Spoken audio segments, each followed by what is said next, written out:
quand l'idée d'éducation nationale est apparue, en gros, c'est au 18e siècle. Tu vois, au 18e siècle, dans la foulée de la Révolution française puis des États-nations en Europe, est apparue l'idée que un espace démocratique public va supposer des gens informés de ce qui se passe dans le monde et va supposer des gens qui ont été habilités à réfléchir, à discuter, à prendre part à des discussions politiques. Il y avait deux institutions fondamentales pour assurer ça. Il y avait deux lieux là, par lesquels on va assurer que les gens soient capables de devenir, on employait le mot citoyen à l'époque pour désigner ça. C'était l'éducation, qui a donc comme fonction, pas la seule, mais une de ses fonctions importantes, c'est de former des citoyens, c'est de préparer des citoyens. De l'autre côté, les médias. On reviendra sur les médias peut-être plus tard dans la discussion, mais autour de l'éducation, c'est vrai qu'une des missions en droit, ça ne veut pas dire que dans les faits, ça a été bien joué, là. Ça ne veut pas dire que ça a été réalisé correctement non plus. Mais en droit, une des missions de l'éducation, c'était de former des citoyens, c'est-à-dire d'habiliter des gens à être capables de prendre part à des débats politiques en étant informés, puis en étant capables de penser aux questions politiques au-delà de leurs intérêts particuliers. C'était ça la chose importante. Pas de penser aux questions politiques, pas intervenir dans un débat économique, socio-politique du point de vue de mes intérêts égoïstes. Être capable d'en parler du point de vue du bien commun, du point de vue de l'intérêt collectif. L'éducation visait à former ça.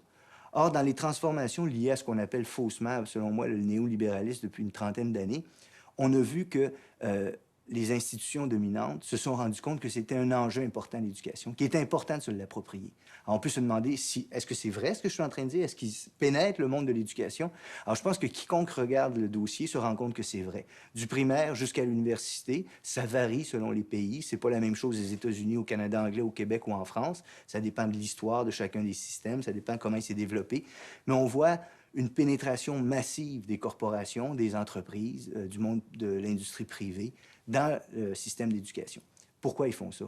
Pourquoi ils le font? Mais les réponses sont assez simples. Hein? C'est-à-dire que, d'abord, c'est un marché, l'éducation. C'est extrêmement rentable. Alors, il est intéressant de s'approprier ce pan-là de l'activité sociale et économique parce que c'est rentable. Ensuite, ça permet de s'approprier du cerveau des enfants. On peut le dire aussi brutalement que ça. Hein? Éduquer, c'est s'emparer du cerveau des gens. Alors, c'est une chose extrêmement crucial, hein, extrêmement grave que de pouvoir s'emparer du cerveau des enfants. Ça demande une forte justification et je ne suis pas sûr qu'on puisse en donner une simplement, une justification à ce fait-là. Mais quand les entreprises pénètrent le monde de l'éducation, ils visent à s'approprier du cerveau des enfants. C'est-à-dire qu'ils visent à transformer les sujets qui sont là. Et là, à partir de ce moment-là, on voit dévier de la formation vers la citoyenneté, du sens du bien commun. La formation, on la voit dévier vers les intérêts des entreprises privées qui s'approprient le monde de l'éducation. C'est pas la même chose quand on pense le monde du point de vue de la culture, du point de vue du savoir, en extériorité, que quand on le pense du point de vue de ce que nous donne telle ou telle entreprise. Tu comprends? Et donc, ce deuxième élément-là est toujours présent.